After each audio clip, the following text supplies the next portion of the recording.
Hello and welcome to podcast number 20. Who thought we'd make it this far? Is that like this week, Phil? Yeah, number 20. We got it actually wrong last time. In the last podcast, we actually won ahead. We get it wrong. We get it wrong every single time we do it. We get it wrong every single time. But we're going to start off, as you know, we're going to introduce our guest first before we do the news. So today we've got Ali Jawad, Paralympic silver medalist. Hello.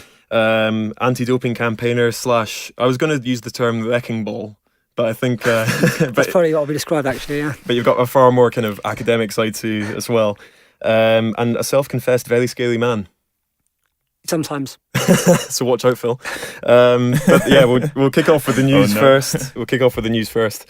So we've got a lot. We got a lot of news this week. I know usually we don't have any. But the first thing is we're going to be live at the Load World Championships at a Rafa pop-up. So it's at 4 p.m. on the 24th of September, Phil? Yeah, that's right. Good. And so we're going to be in the Starling Cafe. We've got Owen Dool confirmed for that. So basically, I think we're going to have the audience asking any questions they want. Maybe we could get Dan Bingham in and they have a big old fight about Halo Kit or something like that. I don't know. It could be good fun. But then on top of that, PodCrash is actually going on the road for the first time. We've made it big time. So we're taking a camper van / mobile studio to the World Championships for the entire week. We're going to have guests coming back and forward. So you can come down, you can meet the guests, you can get some freebies. Phil will be there making some coffee, hopefully. And you can find us at the very fancy Prince of Wales Mansions, which is near West Park Road, near the West Park roundabout, opposite the fan zone. We're going rogue. We're going guerrilla marketing. So we've got a nice little driveway and a camper van and hopefully a few other bits and pieces. So pop in whenever you like, and Phil will have a nice chat with you, won't you? Yeah. And we've got a few podcasts planned in the camper van as well, haven't we? Who have we got? I've got a few people lined up, don't you? All right, okay, yeah. To be confirmed. We've also got a Garmin giveaway that's on the go at the moment. So if you go to our Instagram page and click on that story, you can find out how to enter to win a Garmin cycling computer. But now we're going to move on to personal news. Phil, you've got some personal news, haven't you? This time, surely, please. Yeah, I've been away in Tokyo. We've been racing out there. Done a little GP. But which actually turned out to be as fast as a World Cup. And my hip pain came back a bit. How is your very, very sore hip? That's my news. Oh, right, okay, fair enough. It's fine now, yeah. I took an easy week and then sorted itself. Big news as well, I'm back to Man 1 again. That's my final thing. You making that official now? Yeah, might as well make it official. You were born for Man 1. I think you made a good decision. My news is I had a pretty bad bike crash, worse than anything Phil's ever experienced. I went headfirst into a van about 20 miles an hour. If you're not scared of bloody pictures, go on Instagram and you can see a few there. I think it was quite a good crash. I was concussed for a week, so that's why we were all a bit quiet. Or we'll use that as an excuse for now. BC asking for my bike back again. Unfortunately, it's gone missing. But I hope that I find it quite soon. Yeah, of course. They ask for it all the time. I just forget to mention it. Oh, no. I know. Maybe we should actually tell the listeners that I'm in Manchester, you're in London, so we live linked to each other. Yeah, so there might be a slight delay on the line. So basically, Phil's getting a bit precious in the lead up to Tokyo. He doesn't want to travel, so we're trying this out for the first time. But yeah, I think we'll just crack on with the podcast then, Phil, if that's all your news. Yeah, let's crack on. Okay, cool. So we've got Ali Jawad here as well. So basically, Ali Jawad is a powerlifter. Yeah. So basically, the main lift is bench press. Yeah, bench press, yeah. So it's powerlifting. It's different from mainstream powerlifting. And I'm quite keen to get the Phil Hines Ali Jawad bench press out the way quite early on. So, Ali, if you could just tell us... I knew it was going to come up. Well, if we get it out early on, we can just ignore it for the rest of the podcast. So, Ali, can you tell us your PB for a bench, please? So, my best ever lift is 202 kilo, about 56 kilo. Yeah, so I weighed 56 kilo on a bench 202. Fucking no.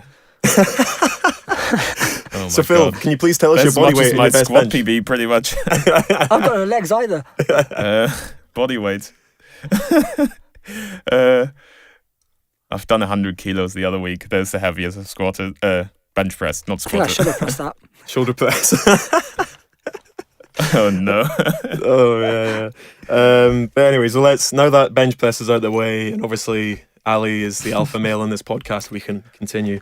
So you've got a pretty interesting background. I think one of the bits so Ali and I know each other quite well. We do a lot of work with anti-doping. We're both on the UCAD committee and things like that. So we'll talk about that later on. But what I want to find out about, and you've touched on it a little bit with us being friends as well, but is your kind of birth in Lebanon and how that all came about. Oh, yeah. Because it's actually quite a dark story, isn't it?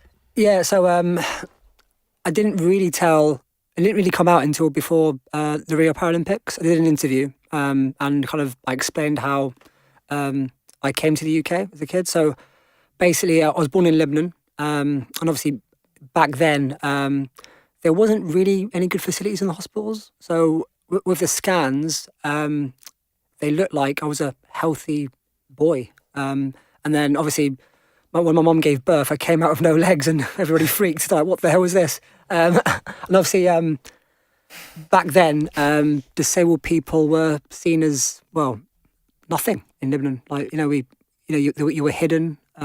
Families weren't really they were scared and on how to deal with it, especially financially, because there was no resources for disabled people back then. So the doctor took my dad aside and he said, if we want, we can get rid of it. Shit. We can get rid of it. And he looked at the doctor and he's like, "Are you kidding me? Like, what are you saying?" He's like, "Well, he's not going to have it. He's not going to have a life. The money for limbs is going to be really high.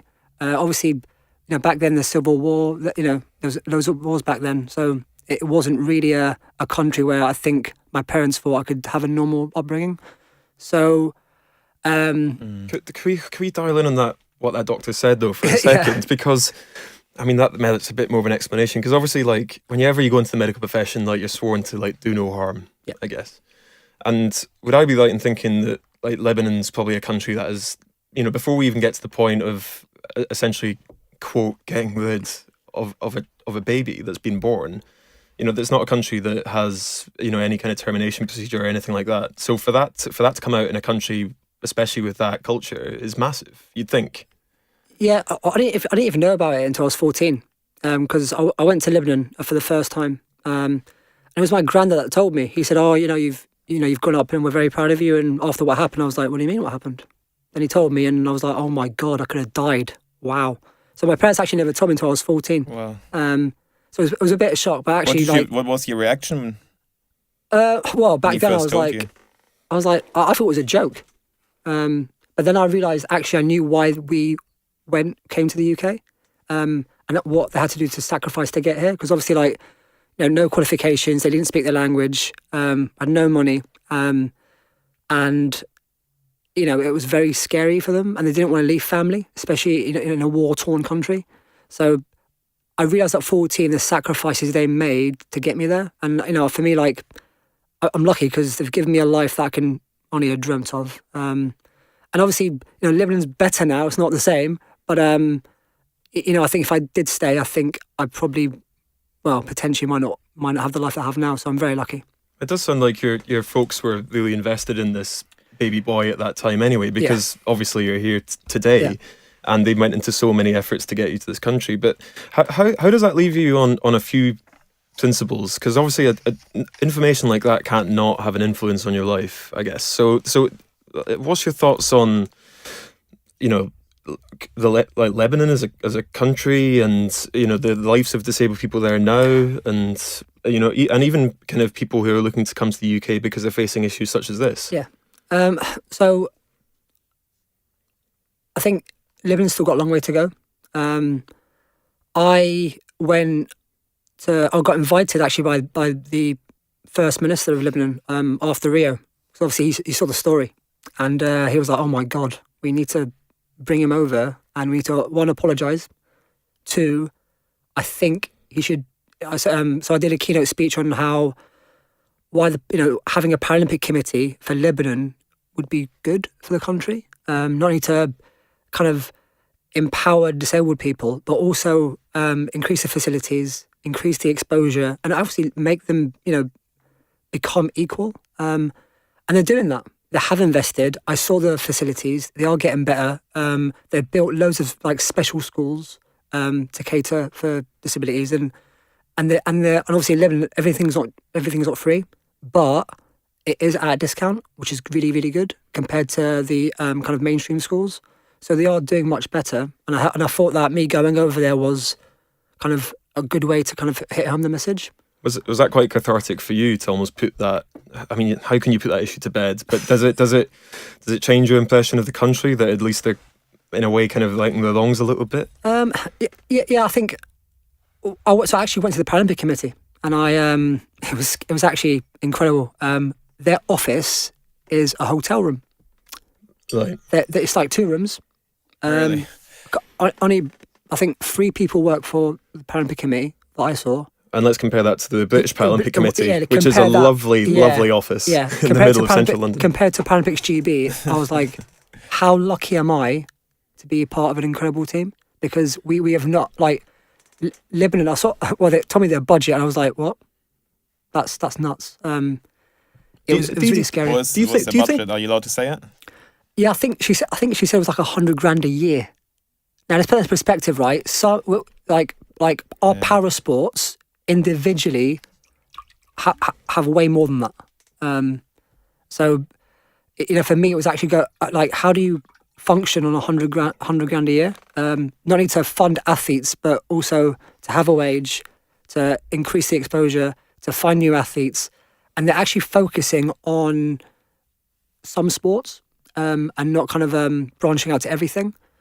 So I actually saw their kind of amputee football team, really good, but the facilities they're okay, but like they're not, they're not going to be well beaten just yet. I think it could take generations for them to at least get a big Paralympic team out there.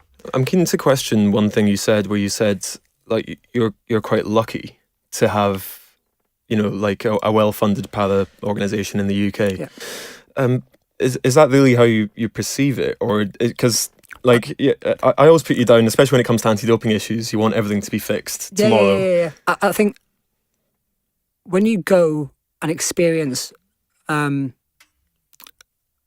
I went and experienced how these disabled athletes were kind of living, and the facilities they had and the opportunities they had, I felt, actually, I've got nothing to complain about. We're very well funded. I'm lucky it's my full-time job. A lot of them haven't even got jobs. They're not funded. And I'm lucky that I get to commute to for my country on a regular basis. And the support that I have, they can only dream of out there. So for me, I had to experience that to go, actually, yeah, we're pretty lucky here. We really are. No, fair enough. I mean, I think that's an incredible journey that you've had that experience from Lebanon, you've gone back, and there's at least has been progress, and it's moving in the right direction. So let's talk about your experience in the UK. So you moved over here at 6 months. Yeah, 6 months old, yeah. Which obviously has made you lose any kind of Lebanese accent. Yeah, it's gone. My parents hate me now. Can't even communicate with them. Oh, really? You don't speak the native language at all? My Arabic is it's really poor. Oh, okay. Yeah, and when you try to speak English to my parents, they're like, you're going too fast. Going too fast.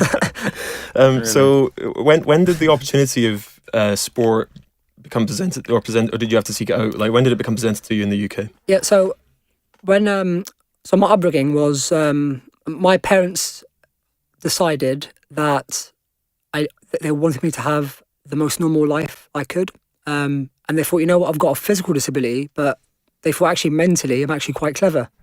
So they thought, right, he's going to have to use his brain. So he's not going to go to a special school. He's going to go to a mainstream school, and he's going to go to a school that has no facilities. So he can adapt, he can learn the hard way, and hopefully it puts him in good stead in the future. So I remember this very well. So my first school had loads of stairs and hardly any lifts. And, I was obviously used to going up the stairs by myself, leaving the chair downstairs and chasing chasing someone that pisses me off.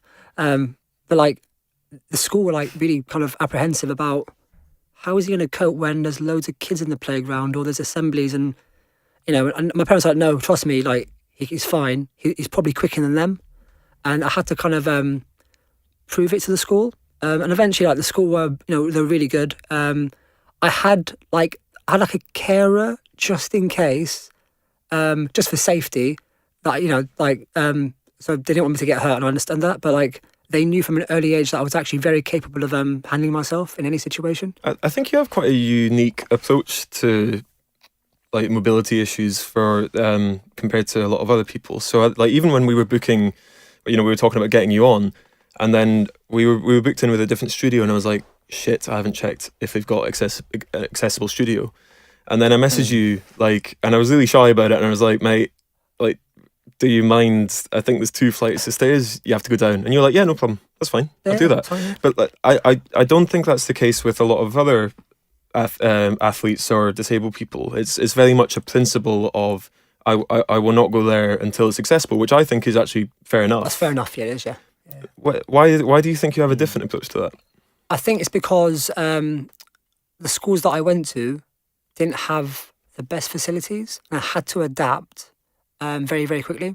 So for me, going upstairs is easy. Going downstairs is actually fun because I get to slide down. So for me, it's like a roller coaster. And my parents have always said they'd rather me do it the hard way to adapt than them kind of sugarcoating everything. So I've had to learn from an early age how to fight my way through. I think that's put me in good stead now. So how does that kind of come together when you're like on a camp or something like that, and maybe some of the athletes say no, I'm not going there, and all of a sudden you're jumping out your chair and sliding down the stairs? So every time I book a hotel, they're like, do you want an accessible room? I'm like, no, it's fine. And the receptionists are like, what? But you can't walk. I'm like, yeah, I can walk. They look at you like, what is, like, he can't walk. So I think I'm lucky that I can get out of the chair. I'm actually quite rapid without the chair. I can go up downstairs quite easily. So for me, like, I'm actually not in the chair indoors. So people will see me outdoors in the chair because obviously I don't want to like be kind of crawling on gravel. But indoors, I'm actually off it because actually I don't need it.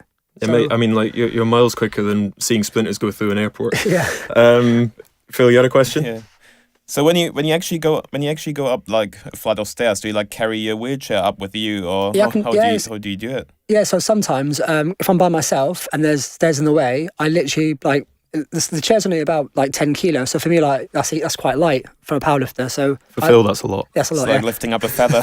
So you should see me on the tube. They go absolutely nuts, right? Because like on the tube, they're like you can't come. I was like, why not? Like, well, we haven't got a lift. I was like, it's fine, I can go down the escalators, and they freak out. So what they do is, I actually like the other week, I saw the woman call for like, I think security to make sure that I'm not going to get hurt down these escalators. Because like what I do is I get off, sit on the escalator, fold the chair, and just like wait, and then just go down. Do you find that infantilizing?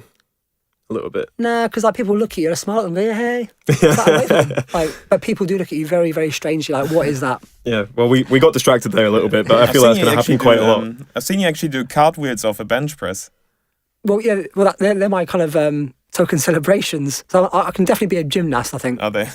That's his Mobot, mate. Yeah. You need to do your research. Yeah. Okay, so we got distracted there a little bit. I said that might happen quite a lot through the podcast, but that's kind of how we operate. We often go off in tangents. But so we're talking about school and all that kind of stuff, and the challenges you face there. But then when was sport presented as an opportunity? So when I was the context behind sport for me was when I was about 6. It was the Atlanta Olympics, and I watched Michael Johnson do that historic double, the 200 and 400 meter double, and I thought, oh my god, I really want to be like him. Because I saw him on top of the podium, he was crying his eyes out, and I was like something just kind of hit me, like I want to be like that. But I thought to myself, wait a minute, he's got legs and I haven't, and I can't run, but I still want that feeling, so I need to find a sport where I can get that feeling. So ever since I was 6, I've wanted to compete at the Paralympic Games. Was that ever like a little bit of almost, I don't know, like rebellion against your parents? Because they were always like, you need to use your mind. Yeah. And then you were like, no, hold on, I can do something over here. So my first real sport was judo when I was at 11. So I didn't actually do any sport for another 4 or 5 years because it was all about homework. So in school, I got to secondary school and judo kind of got presented to me only because I had a fight at the playground because some person called me a legless pig. That sounds like a comeback of the quality that Phil produces quite a lot. And I thought, oh, that's quite mean, so I'm going to beat him up. So I literally got off the chair, chased this kid, tackled him, and just started punching him. The teacher saw me, but she obviously overheard what he said, so she got where I was coming from. And she goes, look, you've hit him. You're going to have to come to detention. I was like, I never get detention. My parents are going to kill me. But I was like, you know what? My parents would believe me if I said I'm doing homework after school. So I'm like, yeah, Mum, I'm doing homework after school, so come pick me up an hour later. She was like, oh, that's really good. So the teacher was like, right, meet me in the sports hall for detention. I was like, it's usually in a room, but okay. So I got to the sports hall and these judo mats were out. And I thought, what's going on here then? And she's like, have you ever done judo before? I was like, I don't even know what that is. And she's like, I think you'd be quite good. So that's when I really got pushed to do sport. And I did it for, 4 years? Okay, so as much as it was like Michael Johnson, it's also that teacher. Yeah, she was incredible. She in 4 years, she taught me the art of training very, very hard, being very disciplined, but also balancing my studies. Okay, so you actually think that's what's given you that athlete mindset was what that teacher gave to you as well. Yeah, that's incredible. So, yeah, she gave up a lot of her time for me. Okay. Well, no, I think sometimes you do land on gems like that. It's like when I was starting out, I was lucky to find, one of the most enthusiastic coaches about cycling that you possibly could meet, and that enthusiasm is infectious. Yeah, it is. And then you get so much from sport and other avenues like that as well. So you took up judo, but then when did powerlifting come in then? So powerlifting was an accident. So in 2004, I went to a very, very, very high event in para judo, really like a senior event, and I was only about 15, and I managed to beat a 28-year-old. He's not been beaten for 7 years, so I thought I was going to Athens. I honestly thought I was going to Athens, and that was the hardest fight of my life, but it was the greatest fight ever because the whole judo arena stopped and it was on my fight. I was in the middle. It was great. I didn't experience anything like that before, but after the fight, I honestly deep down thought I was going to the games. And when I came back, now she didn't know the rules. So she said to me, Ali, look, I've inquired, but there's no category for amputees at the Paralympic Games. I was like, what do you mean? She's like, it's only for blind and visually impaired. We can't get you to a games. And I just looked at it, I was like, 4 years a waste. She's like, well, you can get to a world championship level and you can fight able-bodied if you want to, but I don't think they'll even allow you to go to the Olympics. Because obviously, I know Oscar Pistorius came into play 8 years later, but back then in 2004, no para-athletes were doing that. So I had a choice to make about, right, well, it's my GCSE year. I'm not going to make the games no matter what. I was really upset. So my parents were like, well, concentrate on your GCSEs, get good grades. It's not about sport, it's about your brain. And so I I kind of retired from judo, took a year out, focused on my GCSEs, and it was after my maths exam that my friend was like, oh, I'm really stressed, let's go to the gym across the road. I was like, no, I can't be asked if I have to go home and revise. My parents will kill me. He's like, oh no, it's fine, it's only an hour.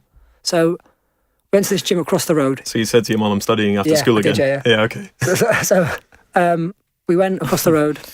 This gym, I'm not kidding, was like spit and sawdust. It was leaking everywhere. Yeah, big men grunting.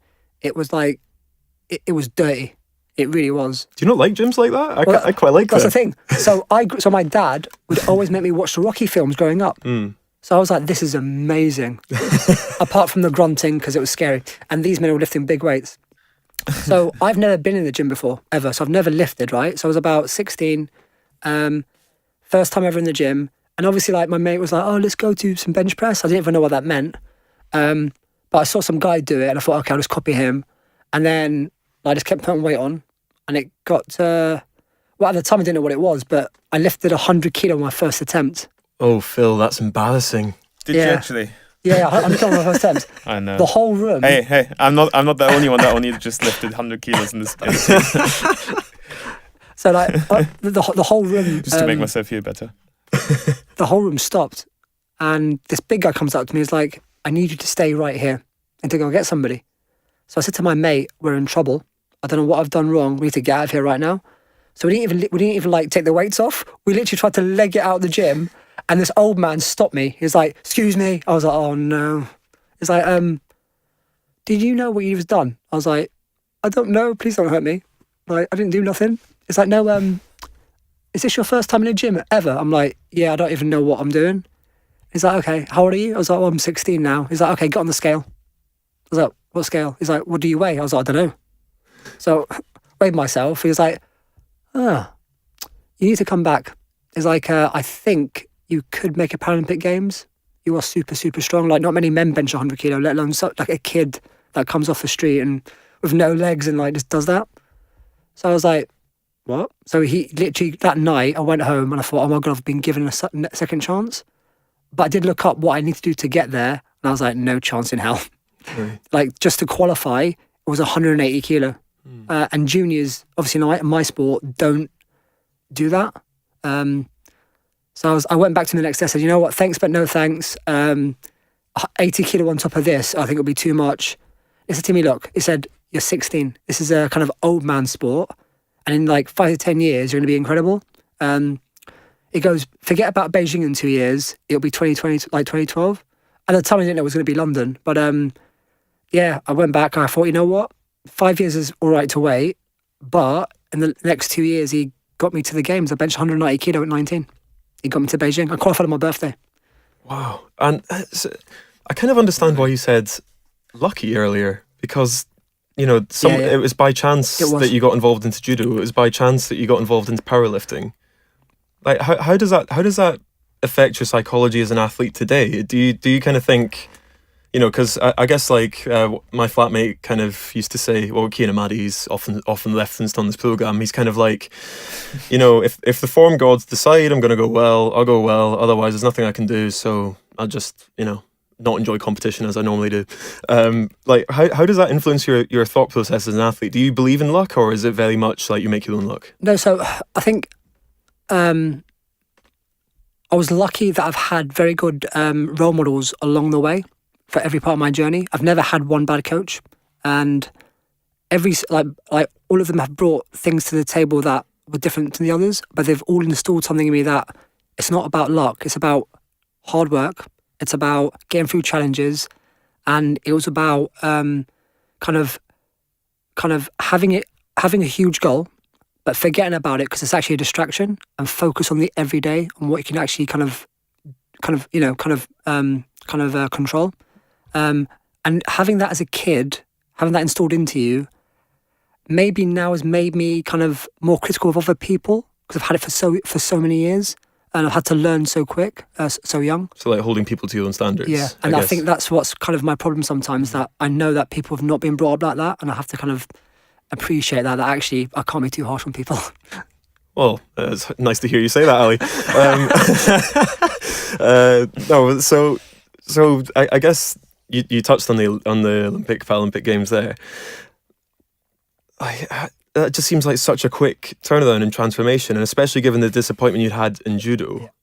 I mean, was there something about pursuing a goal that was achievable this time and you actually believed that you could do it? Because when did you suddenly have that mind shift between 180 kilos, I can't do that, to I'm going to make the games, I'm going to do it? To be honest, when I came back to him the next day, I said to him, it's impossible, I'm a kid. He said to me, well, yeah, but you have to remember, like, all these Paralympic champions in your sport, what were they doing at 16? Forget about what they're doing now, what we're doing at your age. He said, with the right guidance, you're going to be better. But also, it was him that got me into anti-doping. Oh, was it? It was a conversation the first week. I think this is one of the commonalities between our sports. Yeah. So I think it's quite difficult to be involved in weightlifting and not know about anti-doping, just as it is with cycling. I think your average cycling weightlifting fan knows a lot more about anti-doping. He got me obsessed with the kind of notion of a clean athlete beating a cheat, because he hated cheats. So the first week, I remember in the gym, sat me down after a session in his office, and he said to me, he goes, listen, son, he goes, in 10 years, you're going to be on the podium at Paralympic Games. He goes, I guarantee it. He's like, you're either going to be third or second. I was like, oh, that's really good. He's like, well, no, it isn't, because you know the person in front of you is probably dodgy.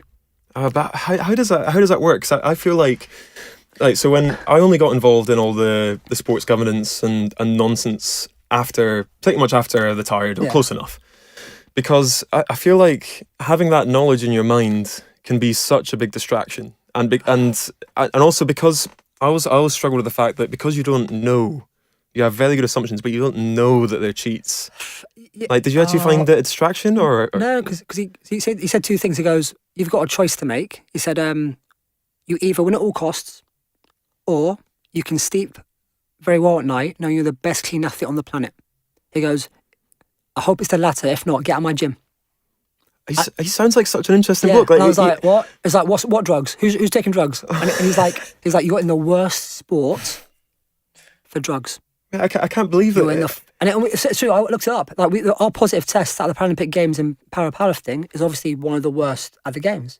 We've had a lot of bad history globally. It's gotten better now, but historically powerlifting has been quite bad for it. So the motivation was for he goes to me, your motivation is to outsmart them. He goes, technically you have to be better than them. We're going to have to train smarter. We have to do things better. You're going to have to give it more than they give, but we're going to get them. He goes, are you ready for it? I was like, oh my God, that's great motivation. So I was 16. So like, how I'm struggling with this a little bit, because if someone had, like, cycling's got a similar reputation, and if someone had said to me at a cycling club, you can either win at all costs, i.e. code word for dope, and leave, or you can, then you get the Lockie speech or whatever. But I mean, do you say the same thing to kids that are coming through a little bit? I can't do that now because, I say to kids that it's going to take you on average, especially for the men particularly, about 7 years to get to a games, because it's such a high standard. So to put into perspective, as a man, you have to bench at least 3.5 times body weight just to go to the games, just to qualify. To medal, you're talking about some silly strength. For the women, it's around about 2 times body weight. So it's still a very high standard. If you compare powerlifting to the able-bodied side, every world record is higher. So we're the only Paralympic sport to have higher world records than the able-bodied. So the standard is silly. So what I say to kids these days is like, it's going to take you a long time, and be patient, and you'll get there. And it's going to be tough. I'd never ever say, oh, by the way, you're going to be up to lots of druggies, because I know some of them. You don't give them the choice. Yeah, because I know some Sounds of them. like the Matrix or something. Because I know some of them might run a mile. Yeah. I was lucky that I got raised in a way that challenges are good, but I know other people weren't raised that way. You have to kind of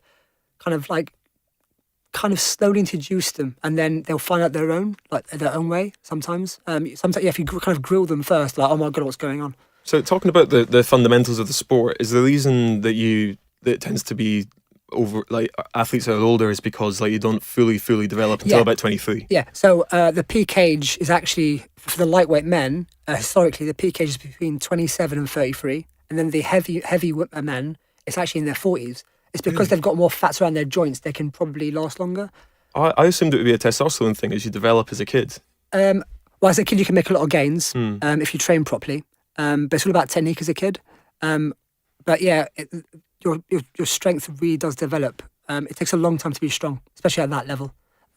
That's why I always encourage starting off very early. I think you touch on a really interesting point about one of the real pluses of your sport, because I've seen you like do appearances at like fitness expos and stuff like that, and they see you come on and they know your body weight, and you smash it out the park, and it's actually one of the great attractions of that sport. They think I'm a freak. Yeah. They also think I'm not doing. Well, they think I'm dodgy as well. Oh, right, I have to try convince them I'm like clean. Well, listen to this podcast and you hear why Ali decided to be clean. Yeah. But yeah, so you got to the games. I find it quite interesting. You see all these normal guys bench pressing and do this arching back thing, but obviously you can't do it. So I don't arch. Yeah, I don't arch. What's stronger? Yeah. It's because I've actually got no flexibility. If I could arch, I'd have it. Arching is good. Yeah. I think for me, arching is safe because it retracts your shoulders, it gets your lats engaged, and actually it reduces your range of motion. For me, I haven't got that flexibility. I'm not lucky enough to have that, so I have to make up for it by being extra strong. But whoever's got flexible back, you're good to go. I mean, just to explain that for people who don't know what we're talking about. Yeah. We all do. But so what you'll see, if you'll see someone on a bench, you'll see them arch their back. So they essentially, it's measured by the bar touching your chest, isn't it? Yeah. So if you can arch your back and raise your chest higher, You the reduce the range distance. of the distance is a lot lower. Yeah. I see that taken to extreme sometimes. Where it's literally the equivalent of a quarter squat. It's like Yeah. boop, boop, and you're done. They're very lucky they can be that flexible and not break. It's You can't- actually allowed in competition. Yeah, you can't police it. There's no limit on how much you can arch. And if you do try impose rules on it, it's very hard to measure.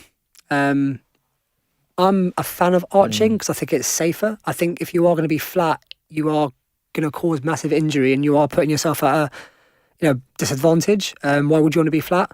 So I think arching for me is a good thing if you can do it. So talking about the like implementing rules and stuff like that, you had a little bit of a controversy, haven't we, at the London 2012? Oh my God, yeah, goodness, yeah. Can you talk us through that and Yeah. tell us? So the Beijing to London cycle was a very bad cycle for me. Obviously, the night before I competed in Beijing, I got very sick. Turned out to be Crohn's disease. Actually, so we yeah. should probably, if we're getting the timeline straight, we Yeah. should talk about that Beijing first. yeah. So Beijing on your birthday. Yeah, so qualified on my birthday. Mm-hmm. Got to the games, buzzing that I was going to be there. I was going to compete against the top men in the world. 3 days before the comp, I bench pressed a weight that would have won bronze. So I was actually, oh my God, I'm a dark horse. I can't believe at 19 I could do this. The night before I competed, got back from the food hall. I thought, I feel really ill. Have I caught something? So I went to the doctor. They're like, oh, you've got a head cold. I was like, this is not like any other head cold I've had in my That's life. classic sports doctor. Yeah. So That's what they say to Phil every day, and they happen to be like, I was like, I don't know. I thought, it's not a head cold because I've obviously trained for flu before. So it's not a head cold. what are you doing training? Hold on. What are you doing training through flu? You need to rest, mate. No, Rocky would never do that. So that's what I did, that mentality. Because obviously my coach was old school, so you just get on with it. Oh, yeah. So my right side of my stomach was in agony, and I knew something was very wrong. So I got put into isolation for the night, and I lost 3 kilo overnight. So I knew something was very wrong with me. Next day, doctor saw me. He's like, right, I'm pulling you out. I said, no, I've worked hard for this. I don't care where I come. I'm not here to medal anyway. I'm like a junior anyway, so I'm here for the experience. Managed to compete. Didn't come last, which was good. But then, I came back to the UK and things got very bad for me. It took them 9 months to diagnose me. I had to be tested for cancer and stuff, and I lost about 25 kilo in body weight. Didn't train. I was really ill. Seeing blood in the toilet. 25 kilos is huge given your low body weight anyway. Massive, yeah. Yeah. I was actually I was about 68 kilo back then, so I lost. Yeah, I was in a bad way. How do you look? Where did the 3 kilos overnight as well? Yeah. Mate, that's humongous. Yeah, I've never lost. That's the kind of weight loss MMA fighters would pay for. I know. Yeah, if you have Crohn's, you're sorted. Yeah. So how did your life? Do you look back in Beijing as a real big positive, that first Olympic Games and all that kind of stuff, or do you think, because we're going to touch on it later, but Yeah. you're still suffering with Crohn's pretty Worse now, badly? yeah. Worse now, yeah. How do you look back in Beijing? The fact that I went against the doctor and said, no, I'm competing.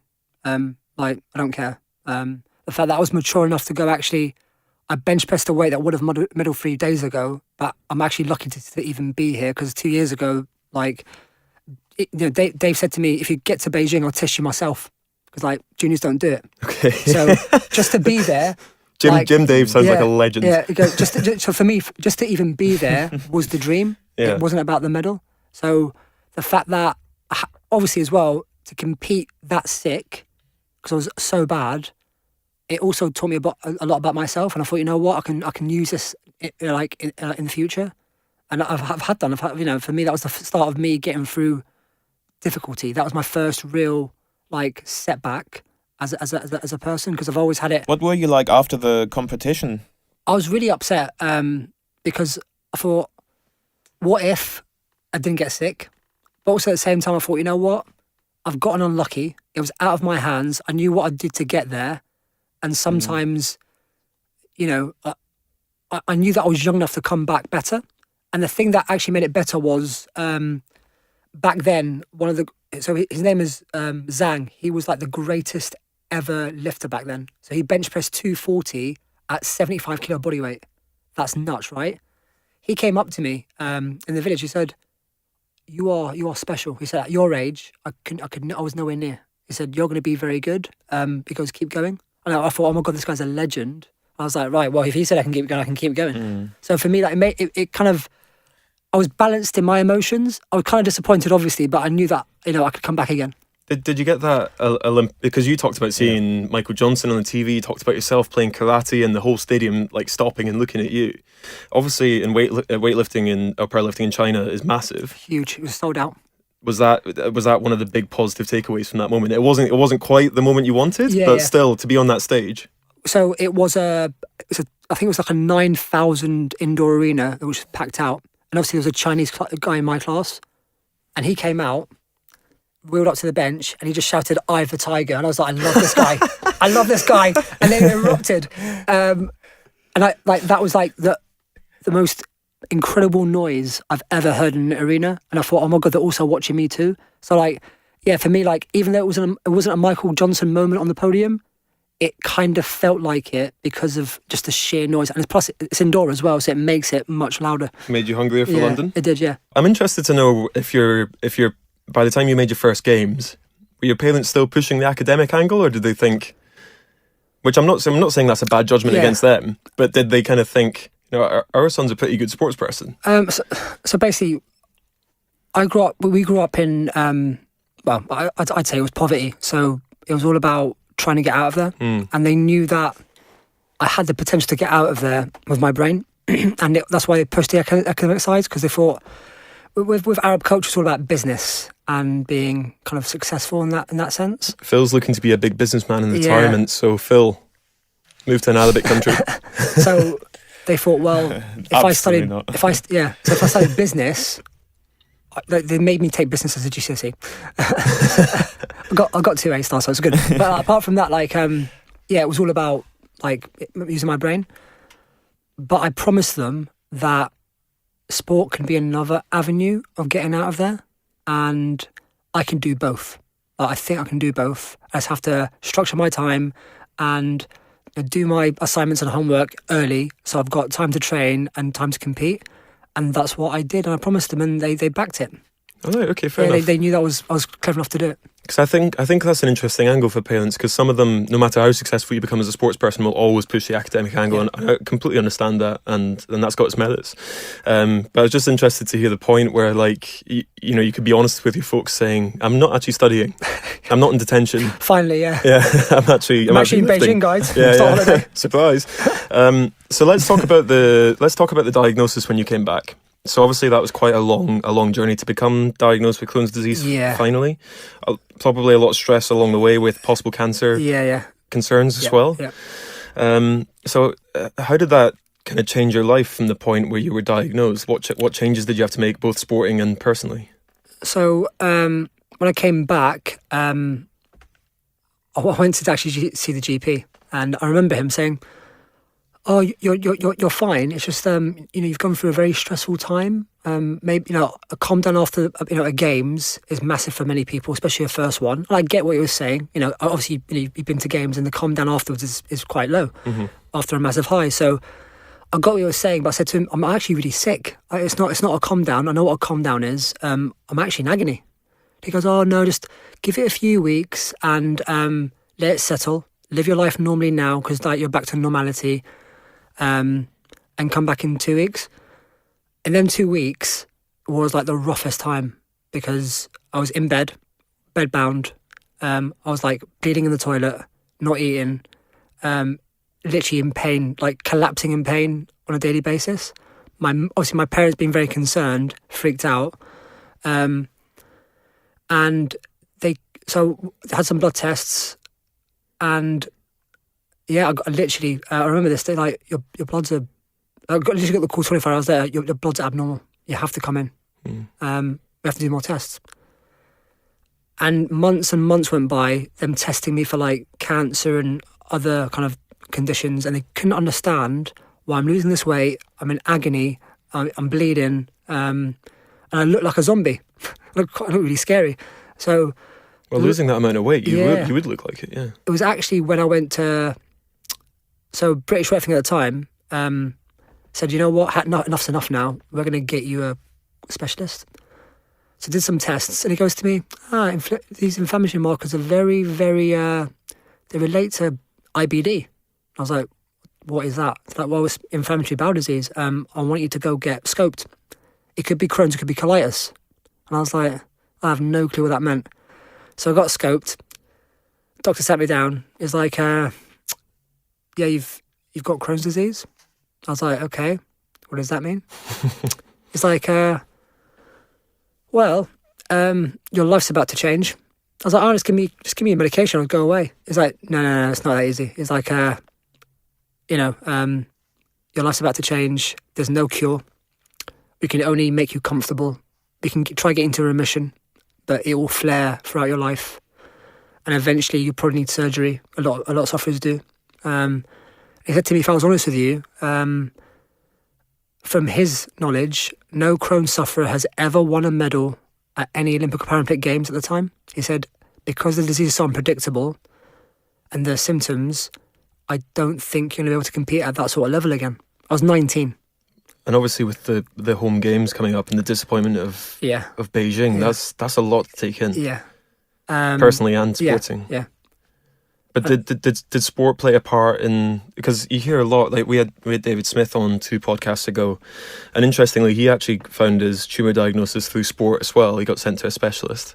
But that's not the point I'm nailing down on. But he said that, you know, he's been through a lot of pain and a lot of surgery, and he says the athlete mindset helped him through that. And the idea of pursuing to get to her games, we've had Vicky Williamson on as well, who said that too. Like, you know, she was told she would never walk again, and she's now back on the team, back on a bike. Yeah. Did that mindset help you? Yeah. Or that target? Well, yeah, because for me it was like, when he said it, no sufferer has ever done it, to his knowledge, I thought, I don't think you know my attitude. Like, you know me as a Crohn's sufferer now, but you don't know me. Like, I got raised in a way that, you know, it was like a proper Rocky Balboa style. Like, there's no excuses. Like, you just find a way. But I think I was naive at the time of just how serious it was. Because I knew it was serious, because when I'd lost all that weight, but at the time, I just didn't know the challenge in front of me. As a kid, you don't. You think, there's my goal, I'm just going to go do it. And I tried to make a comeback, and I got much worse for it because I just didn't have a clue what I was doing.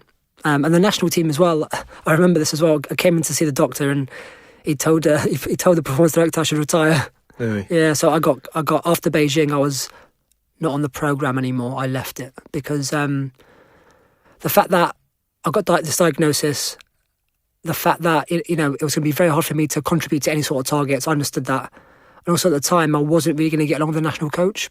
So I decided to go off funding and to go on the dole and try to do it myself. Okay. Well, let's talk about that then, because we've touched on earlier. You did make 2012, and we're gonna get into the controversy soon. But you know, when did that turn around? You did a comeback, didn't go well, and then you decided you're going to do it yourself, Rocky Balboa style. Yeah. So from 2000, so I got diagnosed in 2009. Tried to make a comeback, but I was collapsing in the gym, literally passing out. The pain every day. Obviously, because I can't absorb nutrients from food, I wasn't recovering at all. It was an agony. So in December time, 2009, I actually thought, you know what, it's time to retire and actually, go and get a degree. That's what, I mean, mate, most people would be saying, retire and look after my health. Yeah. But it's good to know that you've got a secondary challenge there. Exactly. So I thought, you know what, this is not a life. My parents are, screwing me every single day. They have to see me suffer like that, and it's just not good. So December 2009, I announced I said I'm retiring. And then in March 2010, I got rushed in to hospital because I got so bad that they had to pretty much save my life. So they had to cut me open and take my intestine out, a part of it. I remember the doctor saying the night before the operation, he said, I think you have to prepare your parents and your friends for the worst tomorrow. Shit. He said, this is serious. He's like, I don't know if you're going to make it. I was like, how bad am I? He's like, you're back. He's like, how much pain were you in? Like, I don't know how you can live like this. I was like, oh, okay.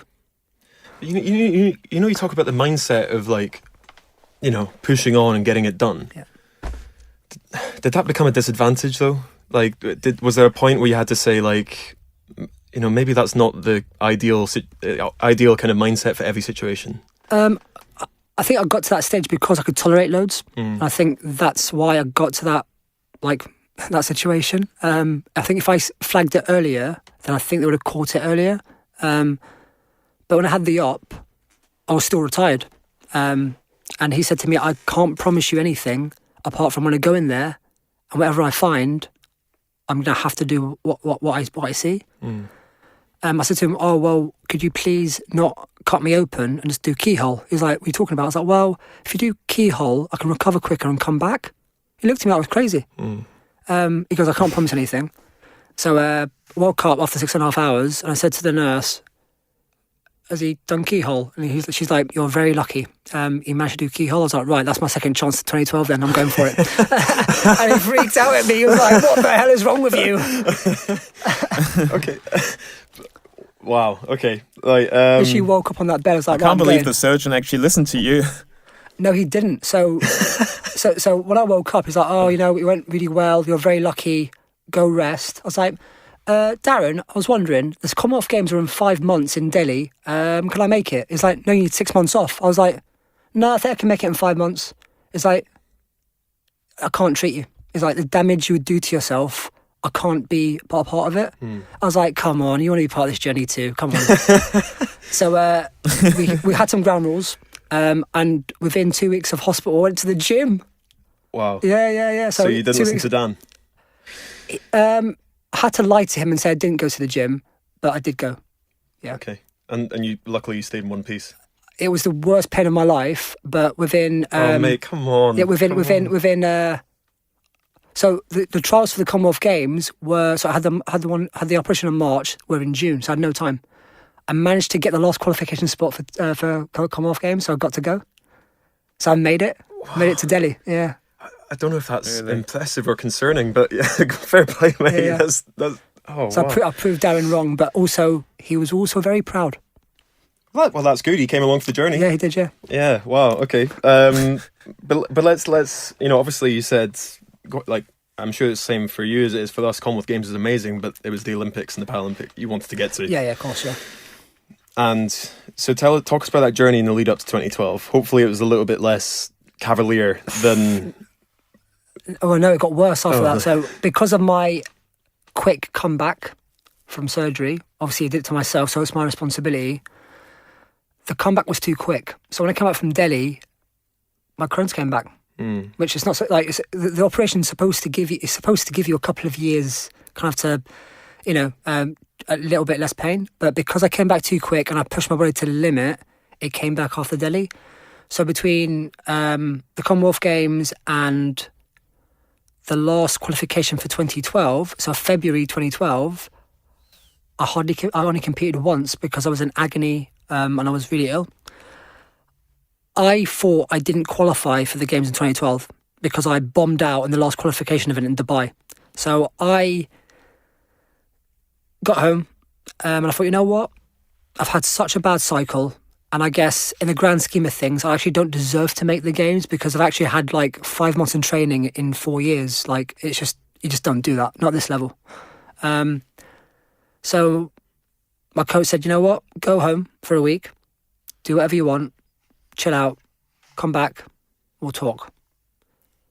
But I actually got quite upset. So I went back home and I binged on every single food you could think of because food makes me feel better. I gained about a stone in a week, which is incredible. Like, that's what I'm doing. So I got back to, but I didn't actually look at myself in the mirror. So I got back to Leeds and Tom was like, what's happened to you? I was like, what do you mean?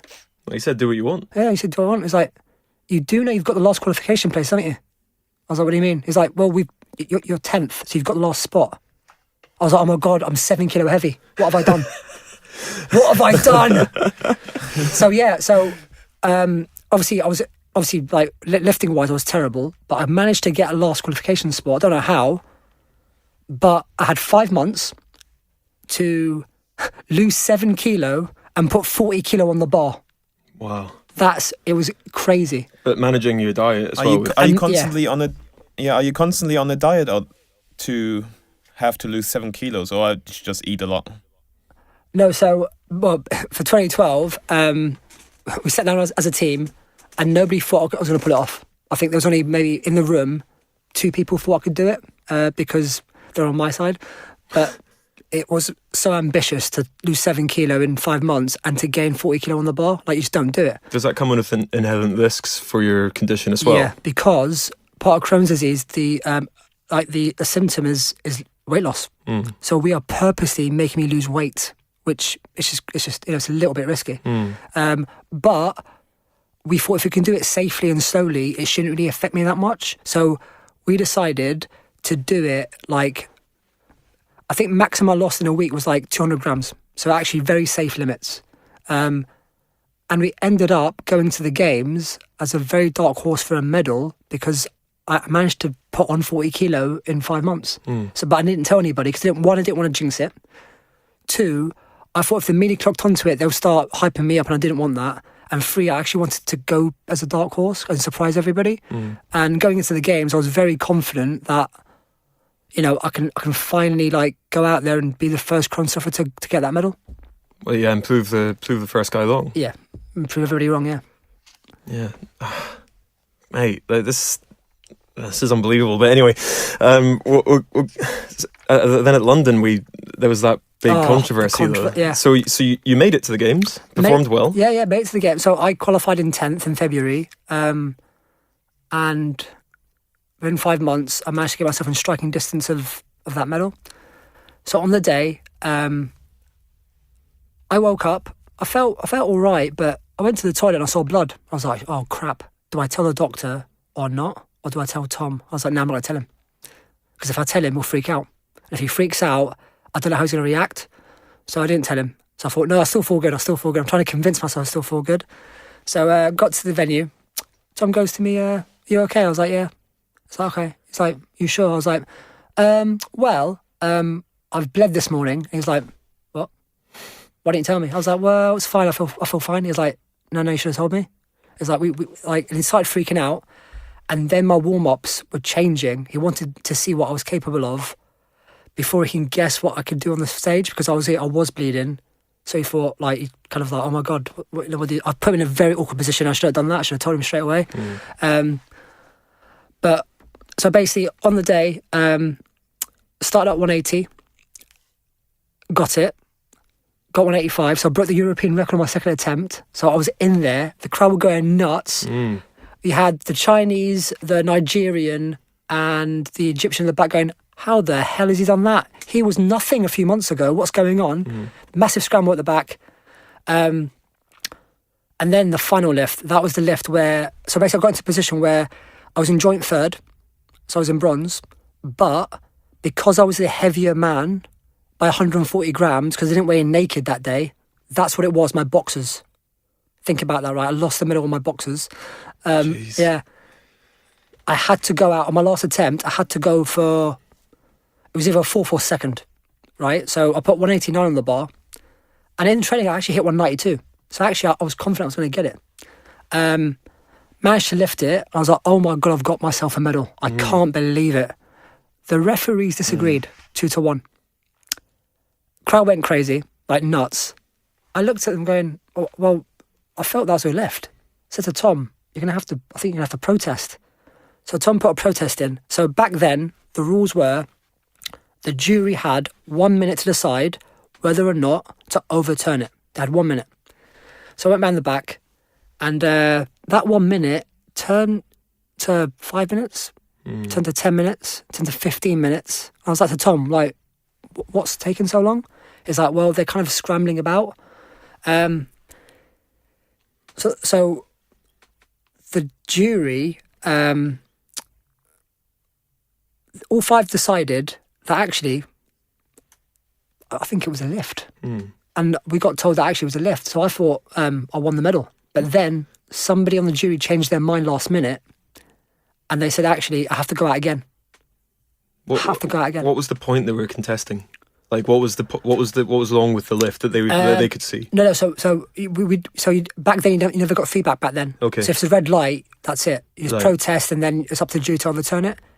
The jury, one person on the jury, just wasn't sure. They wasn't sure. All the others were for me. Now, one, you made me wait 15 minutes, which is outside the timing. 2, we never got given a reason. And to make me go out and lift again after 15 minutes maximally is hard, especially for someone that's very fatigued as it is. What would be the standard? 5 minutes. Like, Yeah. we get 3 minutes as it is, but for me, I can probably lift like 5 minute max. Okay. After that, you start getting cold. Yeah. So I went out on the 4th attempt, and Tom was like, you know what, you're going to have to rip every single muscle in your body. This is it now. Like, this will change your life. Like, you deserve that lift. Go out and get it. Managed to lift it again, and they didn't give me it.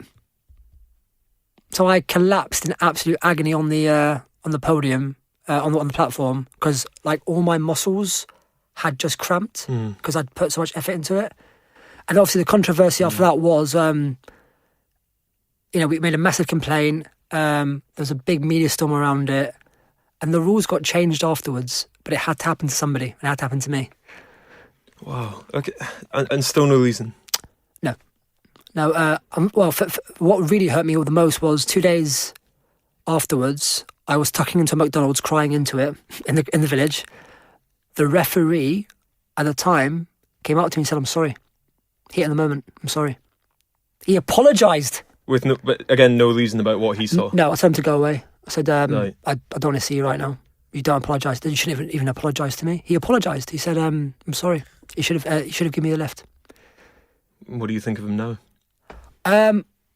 You know what? Ever since that day, he's been every good performance I've had. He's been the judge. So I'm not saying he's trying to make up for it. I'm saying that kind of he's been on that journey with me, and I guess he's going to be the only referee that I remember in my career, because he was there for the bad times and he was there for the good times. So I don't hate him. Gee, I mean, with everything though, and with all the odds being against you, and everyone saying you can't make it, and then for it to come down to a technicality which we have no idea. No. Has anyone speculated? We looked at the video. We thought it could be the pause. Okay. But the context, if you watch the context of the lifts with other lifters, they had worse lifts and got given. Right. So the standard refereeing was poor. It wasn't consistent. My lift on the day, in the context of things, should have been given. And it should be on the context rather than, they kind of, you can apply the rules, but you have to do it consistently. And they didn't, not that day. So I guess where I'm going now is, like, obviously we know the answer to this because you went to Rio, but you're a man who's seems to have been getting more and more chuck time again and again and again, and that can either crack someone or it can make him. How did it make you? Oh, that cracked me. I was naive going into the games, thinking that I was owed some luck after what was happened to me, and I thought that was a naive way to think afterwards. But before, I thought, you know what, I put in this work, I fought through it. Life is going to give me some sort of luck. And then afterwards, I thought, you know what, that's probably naive to think. I obviously thought as well, actually, you know what, there's a reason why no Crohn's sufferer's ever done it, and maybe I won't do it. So I had 3 months off, and then in December 2012, we sat down as a team, and I said to them, I'm out. Like, I can't handle it anymore. Maybe it's just I can't do it. Which is reasonable. But Tom at the time said, "You're 23. You're the most talented lifter we've ever had. Don't you dare." He's like, "I'll give you the best team. I'll promise you I'll give you the best team. We'll support you the best way. We'll find another way to medicate your Crohn's. And, if you move up to Leeds, we'll isolate you so there's no distractions, and we'll give it a right good crack. if you can be healthy for 4 years rather than 5 months over the 4 years, you're going to do it. And he convinced me to carry on. And then, yeah, like the cycle from London to Rio was the best cycle ever. Like, you know, world champion, European champion, broke the world record twice. I won every single medal on offer. And he was right. He gave me the best team and the best support. And we found a way of getting it done. Jeez. I mean, that's almost like, so when you get to Rio and you get a silver medal, we're moving up the ranks slowly. Yeah. Do you, what's going through your mind at that point? Is it kind of like, because obviously if you have 4 clean years, you're kind of thinking it's behind me, it's done. That was the one I was most nervous about. So I think I let myself down in Rio. The performance itself was rubbish. So I think my performance in 2012 was way better. The fact that I was going in as like world champion, world record holder, that I'd won like everything. I was unbeaten for 2 years in that cycle. But going into it, because of what happened in 2012, the media started going, you know, can I put the ghost to like the rest? And I was thinking, oh my God, what about if it happens again? So I started like having this doubt in my mind, like, what if it does happen again? Like, this is the one medal I've always wanted as a kid, but I might lose it on a technicality again. So like that was going through my mind going into it. That's really interesting from like a psychological point of view, because you seem so resilient and robust at everything that's been thrown at you, but yet it was the media that managed to. Yeah, it was because for some weird reason I was literally on the face of the billboards. You know, with Channel 4 they did a campaign, and with Allianz as well, and I was one of the athletes, and I couldn't believe I was, I think, one of 5 or 6. So obviously I became one of the faces. I didn't want that because it was good for the sport, because we're a small sport, and I thought they'd probably like the story to go with it. But for me, I was never used to that sort of media attention ever. Like, I've always been a person that kind of tried to shy away from it, just kind of like do things, you know, in private than publicly. So for me to be on every single billboard on the tube, and I was like, oh my God, that's my face. And because of what was said, even the Crohn's and colitis community thought, oh my God, he's going to medal. They literally hanged that medal around my neck before I got there. And I was like, oh my God, like, imagine if I don't do it.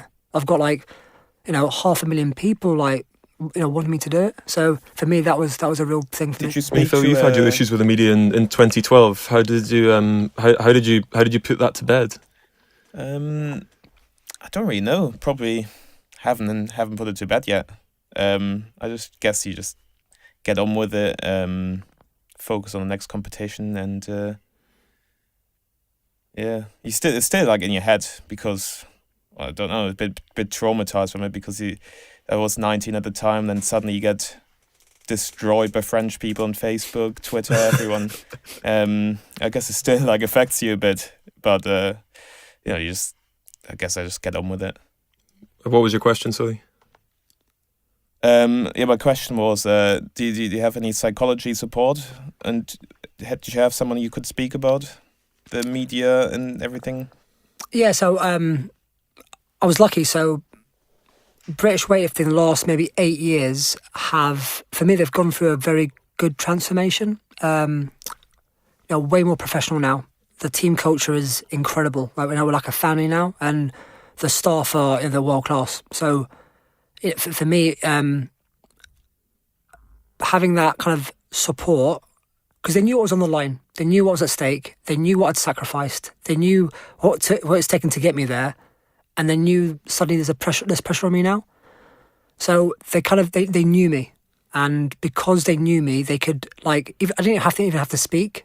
They would ask me if I was okay, and then we have a conversation rather than I go to them, because they can just suss me out. They know me very well. That comes with its own caveats, though, because, you know, you said you quite like being a dark horse, and you talked earlier about, you know, trying to come in under the radar and surprising everyone.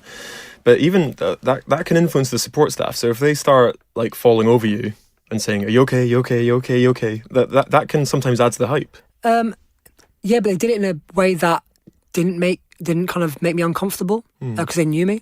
So they knew how to talk to me. They kind of knew how to approach me, and I feel like they kind of secretly gave me the tools to know what to do without actually telling me. They didn't have to lecture me, because like all they had to do was say something, and then I'll be like, right, I can do this.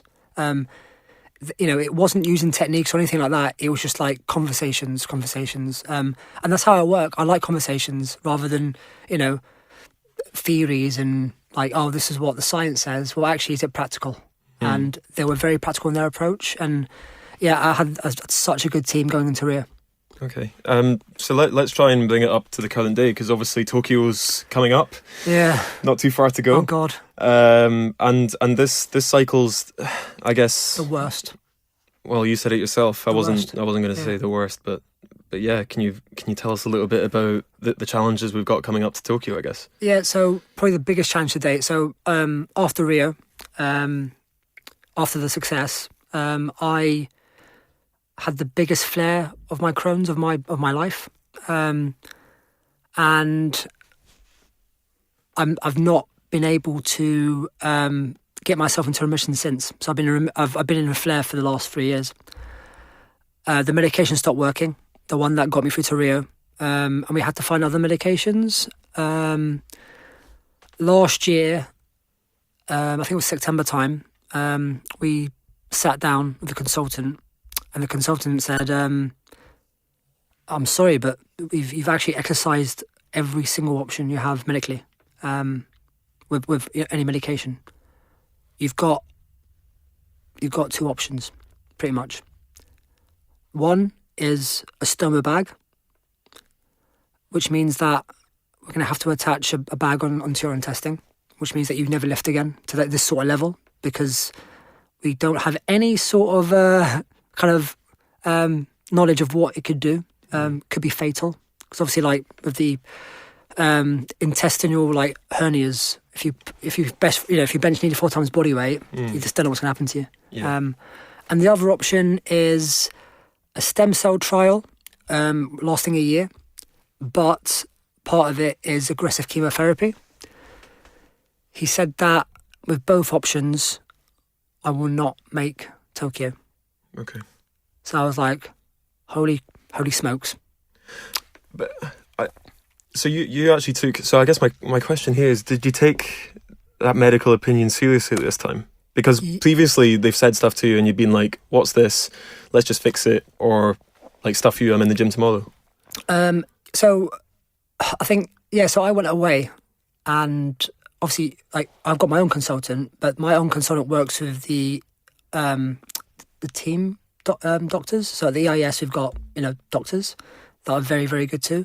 And I spoke to her about it, and she goes, that's, she agrees. But then I said to her, I think there's another way. And I was like, what? She's like, I think there's another way. I want your opinion on it, and I want your honest opinion on it. So basically with Crohn's sufferers, when they flare, they get given a medication. You're not really supposed to be on it for a long time because it's very toxic and the side effects are very bad, and long term it's not very good for you, but it does the tricks short term. So it makes you eat, makes you gain weight, it reduces the inflammation, but long term it's just not very good for you. But I thought to myself, and I've had it before in my career for patches, I thought to myself, well, what about if I'm on it for 2 years? And then they started freaking out, thinking, actually, no, it's going to be risky. They just don't know the long-term damage, especially with the dosage that I had to be on, quite a high dosage. So I went back to the consultant. I told him what I thought about this other option that wasn't given to me by him. He was hesitant.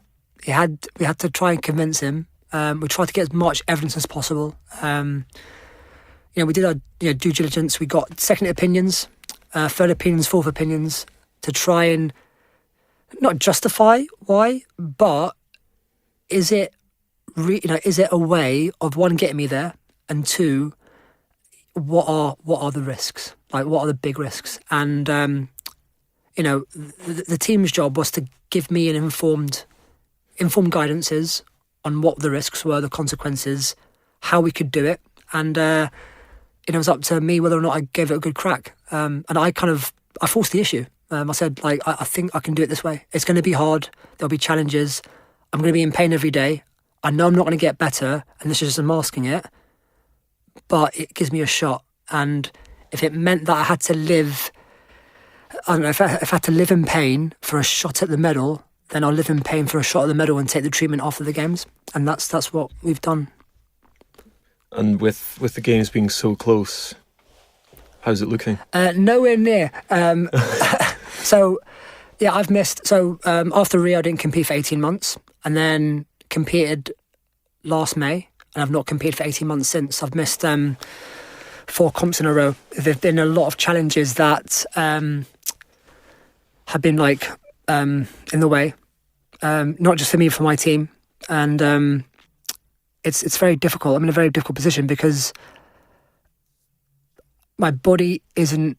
It's just not handling it. It's not working, and the medication is making me way worse for training, because it's basically it's a catabolic medication, so it's breaking down muscle tissue just naturally. So if you're going to train the way I have to train to get better, it's just not going to take that stimulus for me to get better, and then it's like double the hit, double the fatigue, double the pain. So it's been very, very tough. Right now, that gold medal is a fantasy. It's a delusion. But how I see it is, I'm going to forget about the outcome for now, because it is a distraction, and I need to focus on the everyday. And my team has given me the best shot I can possibly have. I was going to say, it's been a dream and no, not a fantasy, but it's been a dream before.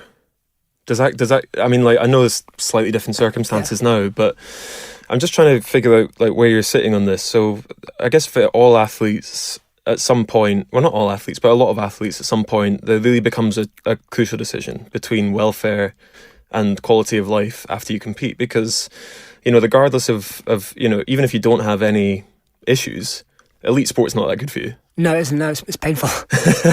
Unless you feel.